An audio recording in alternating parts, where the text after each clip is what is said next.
Hi everyone, I'm Rob and welcome back to my channel. My channel's a bit of a mess. After my first video I didn't upload for nearly a year, or it might have even been over a year. And then I've obviously gotten really into the Tottenham Hotspur career mode, blah blah blah blah blah. And I think that I'm going to keep going with my Newcastle Jets reviews. I'm sorry I stopped them for a while, but please do excuse that. No one gets off to a good start, realistically.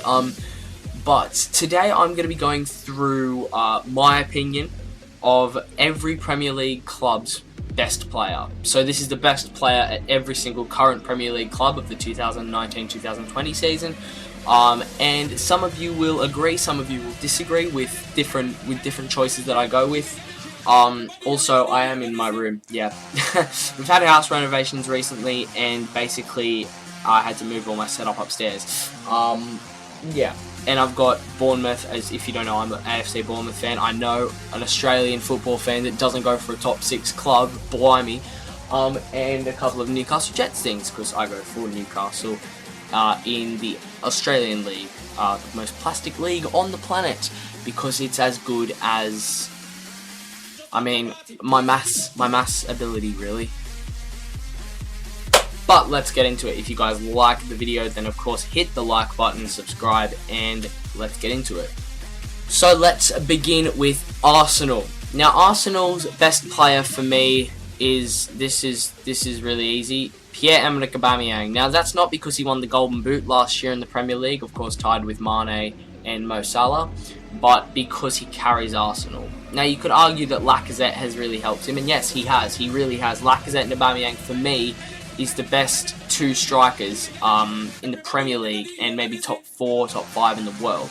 Now, Aubameyang is just a tap-in merchant. When he gets the chance to finish, he finishes.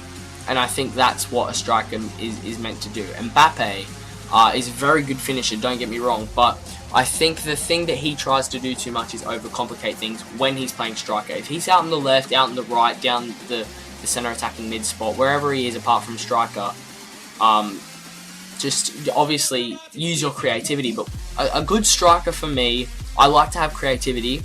If I say I had strikers in my team, for example, I would love to have some creativity behind them, but realistically, a good striker these days is one that just gets you goals, and Aubameyang really does do that, but he has a lack of service behind him. I mean, Ceballos isn't getting played enough. Guendouzi just doesn't really have the creativity that some other players have. Mesut Ozil's past it. So Aubameyang, for me, if he was still below 29 maybe, he would have gotten a move away from Arsenal. Also, yeah, Unai Emery's gone now, so maybe Aubameyang might even start scoring some more goals. Alright, so now moving on to Aston Villa. Again, a very easy one for me personally. On form, I would say Jean McGinn. He has been superb this year, but I have to go with captain, number 10, Jack Grealish. He's young, he's still got room to grow, and he's already a top midfielder. Very good with the ball at his feet. He's commanding, he has that leadership in him, and he's English as well, which adds a lot of value in the Premier League. And I mean, I'm sorry, but I'm not sure if he's had an England call-up yet. If he has, well deserved. If he hasn't, bound to get one soon. He is a brilliant player. He's just so technical. I love Jack Grealish for one. So yeah, for me, he's Villa's best player. Moving on to my beloved Bournemouth. If I was to say our best player, I'd probably say Eddie Howe. Even though he doesn't even play, he's better than our whole squad. Also, happy birthday, Eddie Howe. Love you. No homo. But we've got a couple of candidates. Lewis Cook, the only problem with him, he's very injury prone. Same with Callum Wilson and David Brooks. 3 players that are up there, very injury prone. So I don't think that I could probably choose them. Not just because they're not injury prone, but it's between, I know this is very controversial, but for me it's between Jefferson Lerma and Nathan Ake. But I've got to go with Nathan Ake. Ake is so underrated. He's such a rock solid defender. Chelsea need to pay that buyback clause. Yes, you could argue they've got the likes of Tomori, Rudiger, Christensen, Zuma. Obviously they sold David Luiz. You know, they got Hector. Like, they've got so many good defenders. So you could argue that they don't need to, but if one of them does a backdoor job on them, they're going to pay that buyback clause. And I hope we remove that from his contract soon enough, because we need him. Without him, we would have conceded the most goals in the league last year. We conceded the 17th or 18th most. I can't remember. I think it might have been the 18th most. Unbelievable. But Nathan Ake really stabilises our dodgy defence. And he's a very good goal-scoring centre-back. He's only 5'10", and he's actually won more headers than 6'6" Yannick Vestergaard. Definitely not a salty Bournemouth fan at Southampton. Let's move on, shall we? But, yeah, Nathan Ake, definitely Bournemouth's best player. Alright, moving on to Brighton. Now, the thing... Oh, someone just pulled up to my house.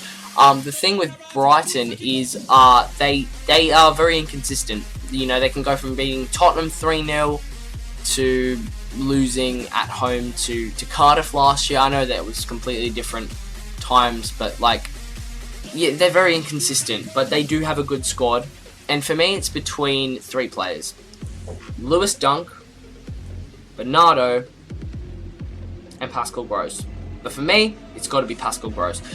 Dunk is probably the closest one. He's captain, leader, legend, only 27, a little bit more room to grow.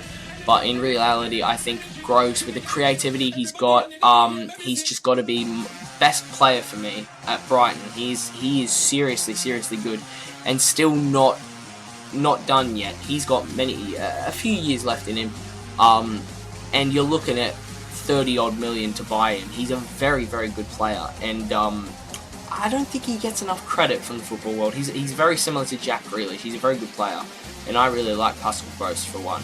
Alright, so next up is Burnley. Now, for me, Burnley's best player is James Tarkowski. Now, he's just a good defender. There's not really much else to say. Tarkowski's just a solid defender.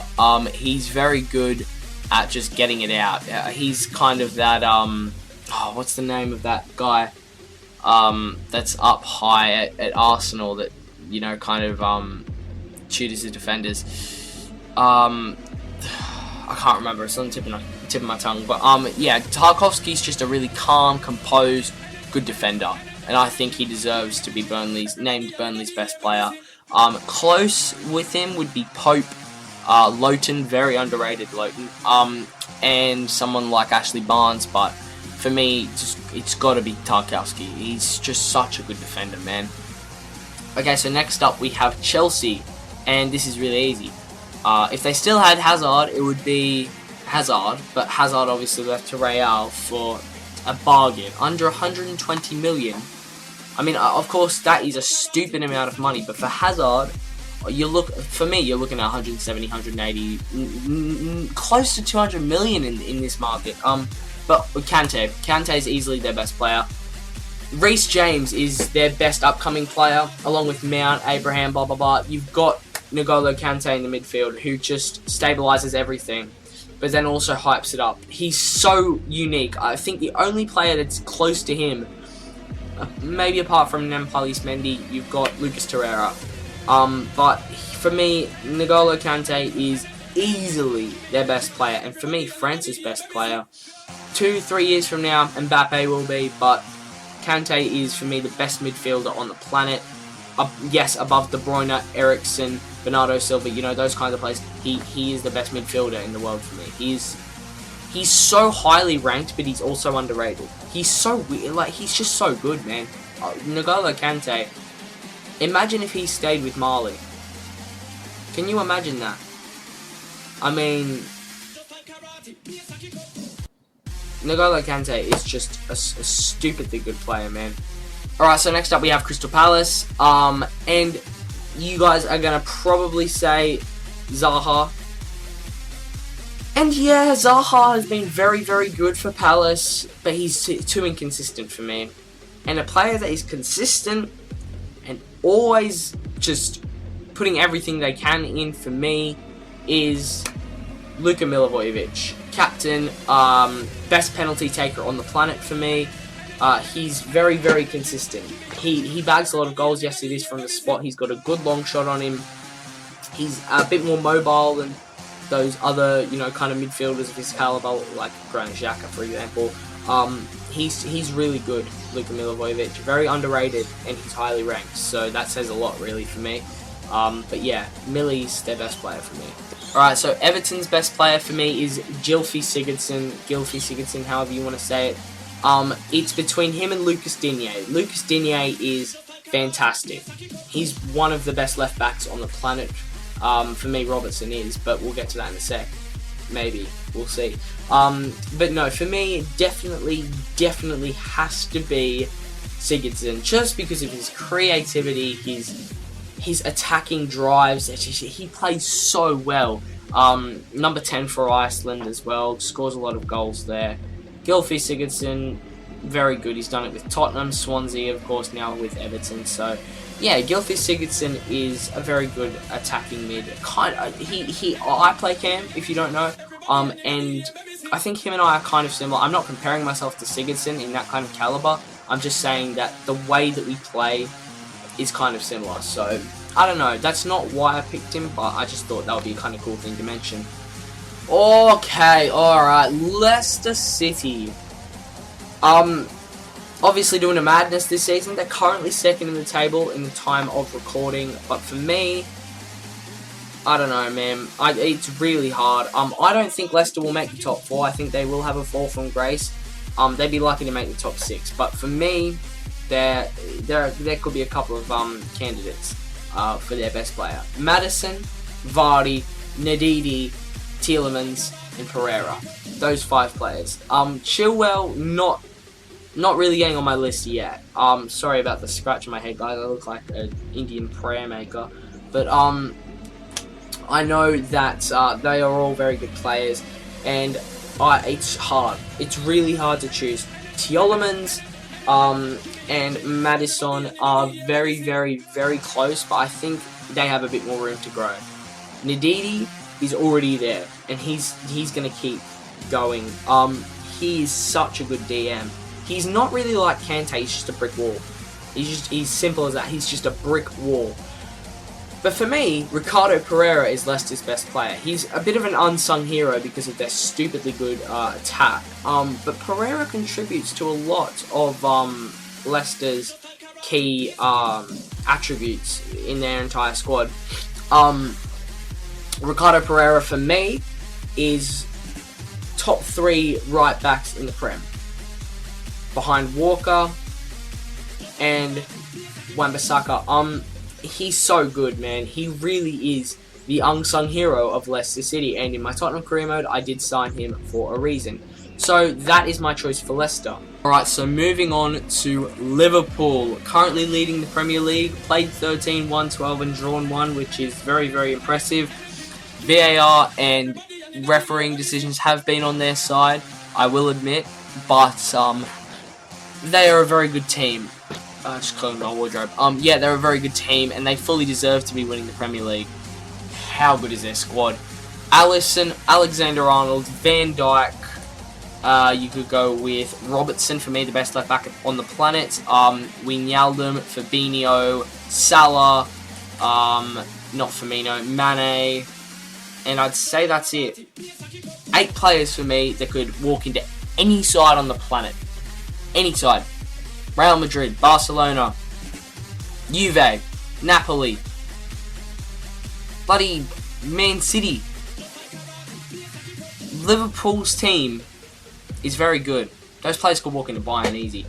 For me, though, okay, a lot of people will not agree, but for me, their best player is Andy Robertson. Again, not a lot of people would say that. They'd say between probably Van Dijk, Salah and Mane. But for me, Robertson is, again, kind of like Ricardo Pereira, the unsung hero of Liverpool. Andy Robertson is a fantastic player. Still got a bit more room to, kind of extend his footballing abilities. Great player. Love Andy Robertson for one. And he's Liverpool's best player in my opinion.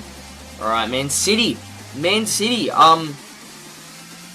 On paper, probably the best team on the planet. They've got Edison, they've got Laporte, they've got Fernandinho, Walker, Cancelo, They've got Angelino, Benjamin Mendy when he's fit, which is rarely. Zinchenko, De Bruyne, David Silva, Bernardo Silva, Aguero, Gabriel Jesus, Raheem Sterling, Leroy Sané, Riyad Mahrez. They have such a good team. Ilkay Gundogan. Man, oh man, oh man. John Stones. Oh, wow. Their team is fantastic. But for me, it's got to be Raheem. Raheem the Dream. It's probably top 2 between him and Bernardo Silva. But, I mean, I think Raheem Sterling was one of the, if not the best player in the Premier League last year. He was very good at the World Cup.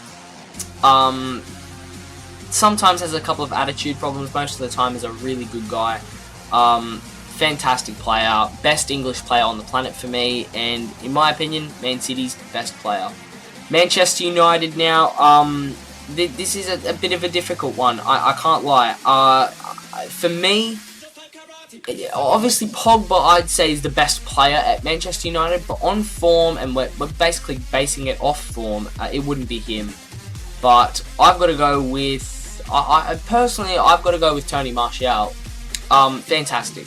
Absolutely fantastic. What a winger. He can play winger, striker. I mean, he can even play wing back if you wanted him to. He's just such a good finisher, a bit like Thierry Henry.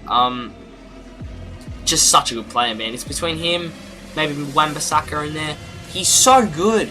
Martial is so good. I mean, he's just a player for the future. He's only 24 or something like that. He's so good, Martial. There's not much to say. He's just a really good technical player. What a man. What a player, Anthony Martial. He would walk into any team for me.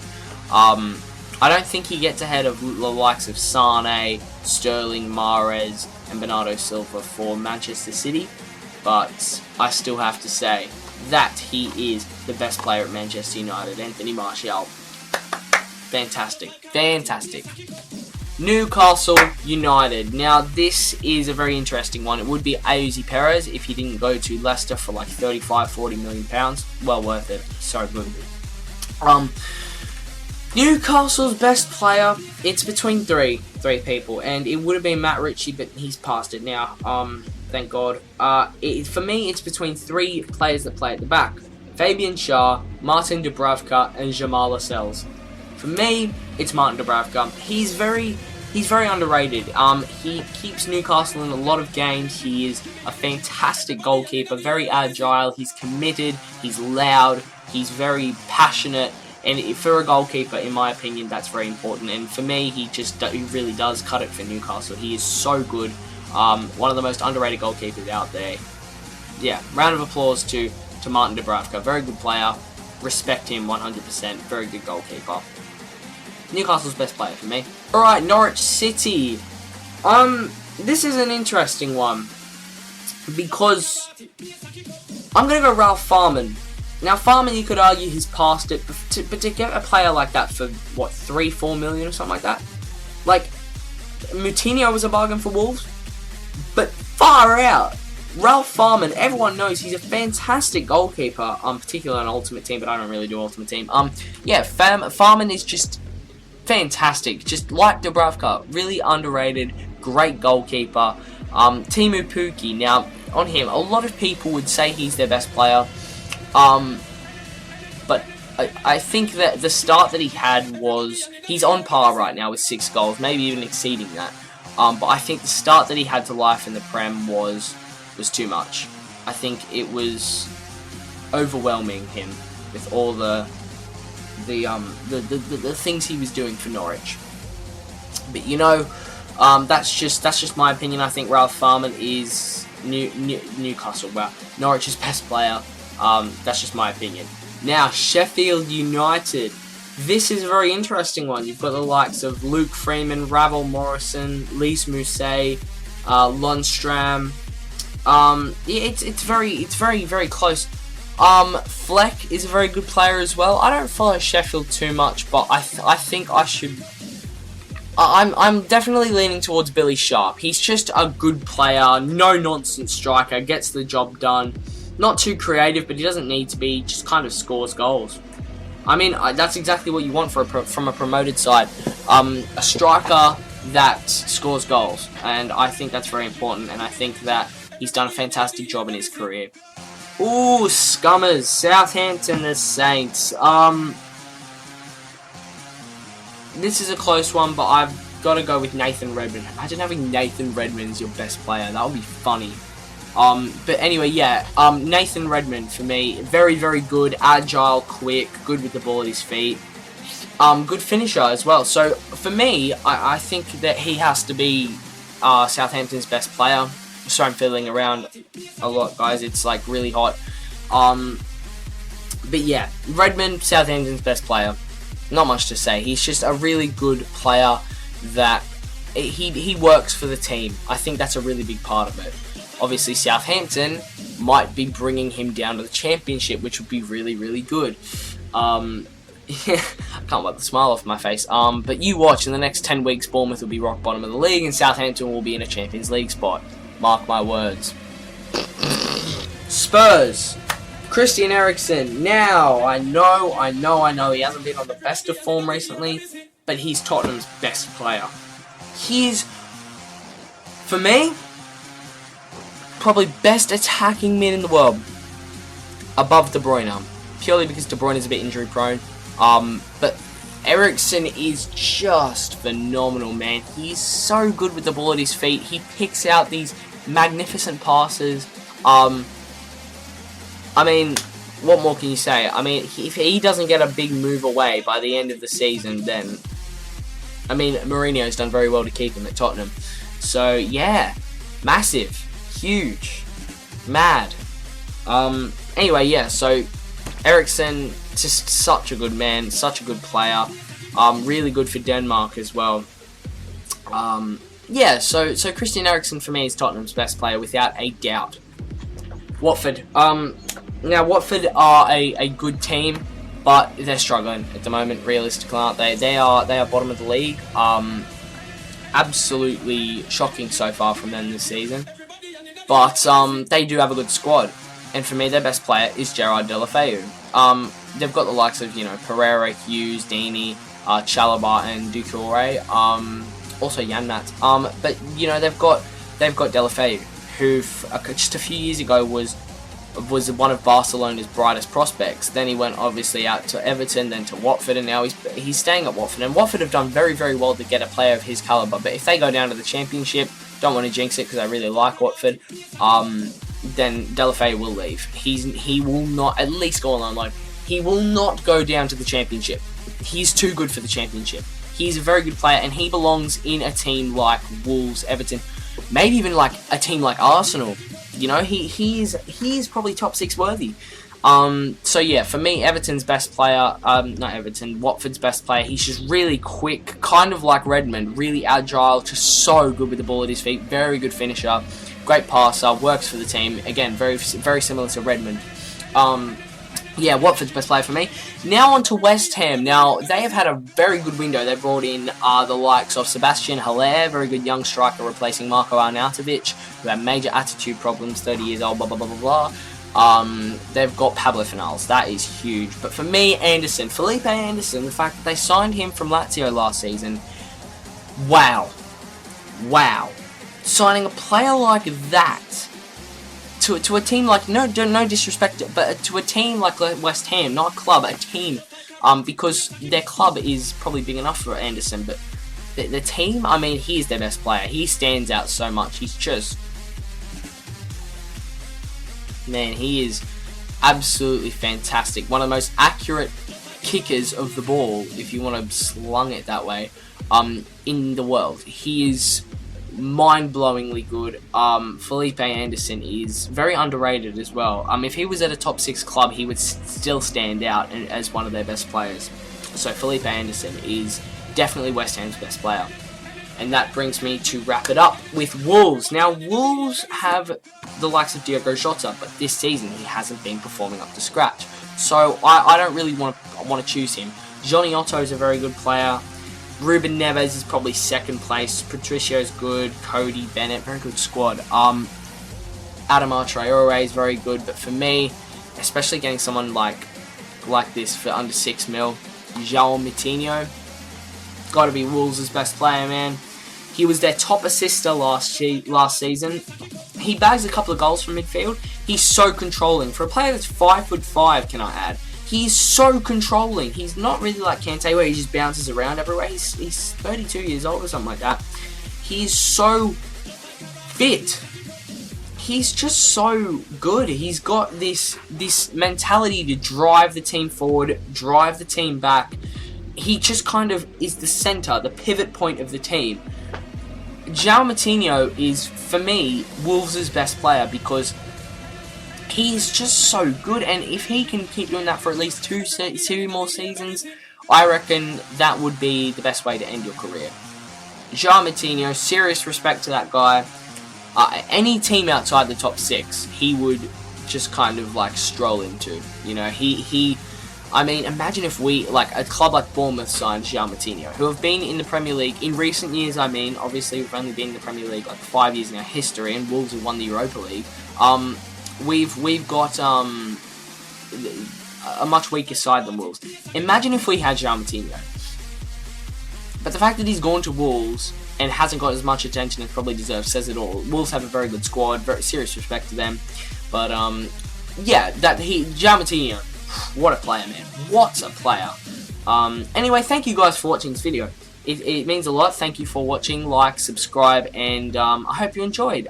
This did take me quite a while, and yes, the Newcastle Jets reviews will be back. It's just frustrating that we've already had our 2 buys in the first 6 games, which is just stupid. But they're all out of the way, so I think we can get it consistently going now. And I will be doing them. If I stop, it is because it's getting too much. Next year as well, I'm going to be trying to upload as much as I can throughout the holidays. But next year, I'm going into year 9. Now, at my school, I can't disclose it obviously, but in my school, year 9 is the start of... It's not the start of high school officially, but it's basically a normal school's transition into high school, if you know what I mean. It's very busy. I'm not going to get any time. I might get one video out a fortnight if I'm lucky. I kid you not. I might make heaps in the holidays, maybe upload once a week and schedule them to be uploaded throughout the year. I don't know, man. I'm sorry about that, but I'll get onto that later. Thank you guys very much for watching. As I said, like, subscribe, and rate, and I'll see you guys in the next video.